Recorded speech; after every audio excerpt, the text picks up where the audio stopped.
Solomon Islands threatens to blacklist companies after irreversible oil spill disaster. Here's a summary of the article. Caretaker Solomon Islands Prime Minister Rick Hu is threatening to blacklist the companies involved in a 100-ton oil leak near a UNESCO World Heritage Site. The bulk carrier MV Solomon Trader ran aground on a reef near the remote island of Rennell in the south of the Solomon Islands over a month ago, while attempting to load bauxite from a nearby mine in poor weather. A Solomon Islands bid for an insurance payout from the ship's owners is likely to be delayed, with the country not party to a key maritime treaty that allows payouts directly from insurance companies. Professor Craig Forrest of the Marine and Shipping Law Unit at the University of Queensland said, because the Solomon Islands is not a signatory of the International Convention for the Prevention of Pollution of Ships, its options were very limited. The Solomon Islands cannot go directly to the insurer, so the only entity they can look to is the ship's owner, he told the ABC. Mr. Hu said tax concessions to the miner mean the government has earned next to nothing in tax and said that while authorities struggle to contain the oil spill and salvage the wrecked vessel, the company, with the support of local chiefs, is continuing to mine and ship bauxite out of the country.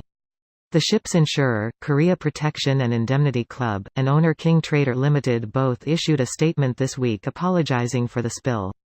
International lawyer and Solomon Islands fisheries expert Transforma Carrao said the scale of the disaster was unprecedented in the island's history. This post received a score of 39,935, with an upvote ratio of 94%. Here are the top comments in response to this article. As it should. Should have happened long time ago. Surprised countries aren't doing this to push eco-friendly vehicles. There's a myth that any regulation or punishment of the free market is evil communism which destroys jobs, and that free markets are the best thing that could happen to your everyday person.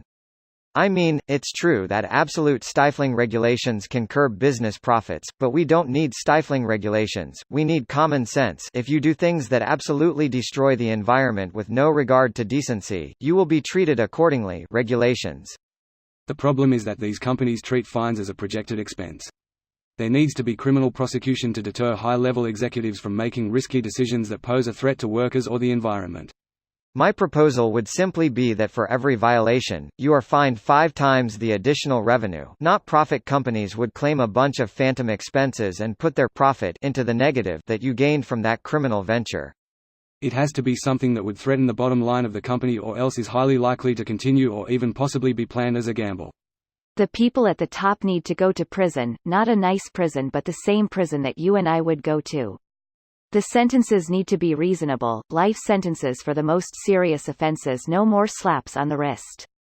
As for the fines, they need to be close to, or cause bankruptcy. The first few bankrupt companies as a result of the fines will be the sacrificial lamb that will make the rest fall in line. If BP and ExxonMobil went bankrupt due to fines, for example, the rest of the oil companies would fall in line to avoid suffering the same fate. I agree with the prison part for sure. If corporations are people and have the same rights, then they should suffer the same exact penalty of a person who negligently kills or injures someone. Can we have the death penalty for corporations? Like, dissolve their assets and make the company a non-thing, split it up into a bunch of very small companies? The U.S. does have that, it just hasn't been used in a long time. The forced split of Standard Oil is how Exxon came to be. Greater than Indonesian company Bintan Mining, which chartered the ship, has previously said it has done all it can to assist recovery efforts. The ship's insurer, Korea Protection and Indemnity Club, and owner, King Trader Limited, both issued a statement this week apologizing for the spill. Indonesia is so fucked up environmentally. It's also building a dam which could wipe out a rare ape species. This video was automatically created by Reddit to speech. The article and comments in this video were selected from Reddit according to their upvotes, and any paraphrasing was performed by smmry.com, without any human intervention.